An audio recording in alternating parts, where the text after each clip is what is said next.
Vamos lá no documento falar de Daniel Vorcaro? Cadê?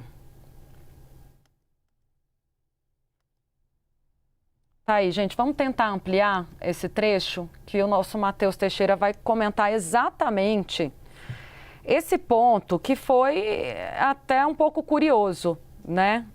Do Daniel Vorcaro aparecer com tantas menções nesse relatório. Né? O material recebido pela CPMI, oriundo dos celulares, aí vai, portanto, o que sai de produzido pelo material que foi ali já no final, nas últimas semanas, disponibilizado à CPMI.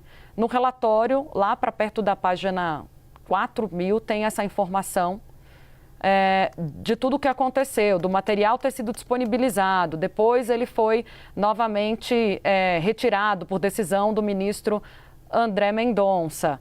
E aí fala da situação do Banco Master, do controlador Daniel Vorcaro, diretamente apontado como responsável pelo comando geral do esquema, incluindo autorização de operações fictícias e maquiagem contábil. Matheus Teixeira, chama a atenção a menção a Daniel Vorcaro, mais do que isso, o que significa, né? Bom, o que a CPMI, na sua avaliação, tenta fazer, como ela tenta se colocar ao mencionar Daniel Vorcaro e pessoas próximas ao banqueiro no meio dessa crise sobre o Master? Olá, Tainá, olá, Uribe, todo mundo que nos assiste, Clarissa. Exatamente, Daniel Vorcaro, a gente está lendo aqui enquanto fala no ar sobre isso, são 32 menções ao dono do Banco Master, ou seja, ele é sim um dos alvos da CPMI, do INSS, e não à toa, como a gente vinha falando do contexto político que se insere essa CPMI. Hoje o nome mais falado em Brasília e a forma como os políticos estão achando que não tem relação com o Daniel Vorcaro de ganhar popularidade é dizer justamente se distanciar dele e falar da culpa de Daniel Vorcaro no esquema de corrupção do país e, nesse caso especificamente, resvala também no caso do INSS. As principais fraudes do Banco Master não diziam respeito ao INSS, mas resvalavam ali no crédito consignado a aposentados e, portanto, tem essa relação. E é esse vínculo que o relator Alfredo Gaspar, que a gente vê na tela agora, faz nesse relatório. Ele menciona Daniel Vorcaro, portanto, 32 vezes e traz para o centro do debate a atuação do caso do Banco Master. Vamos lembrar que ontem,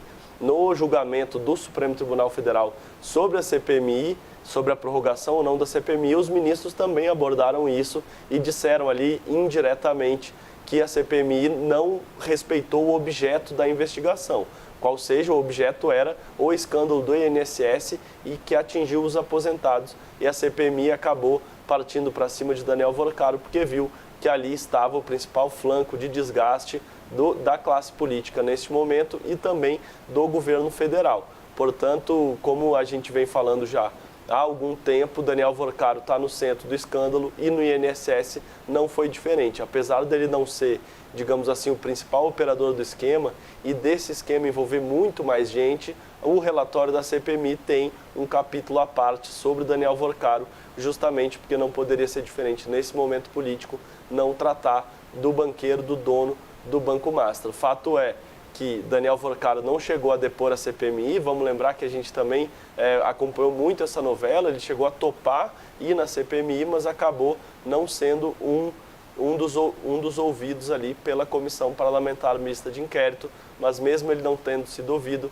ele vem para o centro do debate do INSS, porque sim, o caso do Banco Master resvalava e também abrangia essa questão do INSS, apesar de não ser o centro do debate. O centro do debate é muito mais o careca do INSS, Antônio Antunes, os ministros que atuaram nas pastas nos últimos anos e que permitiram, por exemplo, em relação ao presidente nacional do PDT, Carlos Lupe, ele menciona uma omissão dolosa, ou seja, que ele teria se omitido de maneira intencional do esquema. Não diz exatamente que ele participou, mas que ele fechou os olhos e deixou acontecer. Mas, além desses políticos todos, também tem um centro de Daniel Vorcaro com 32 menções nessas 4.000 páginas, Tainá e Uribe.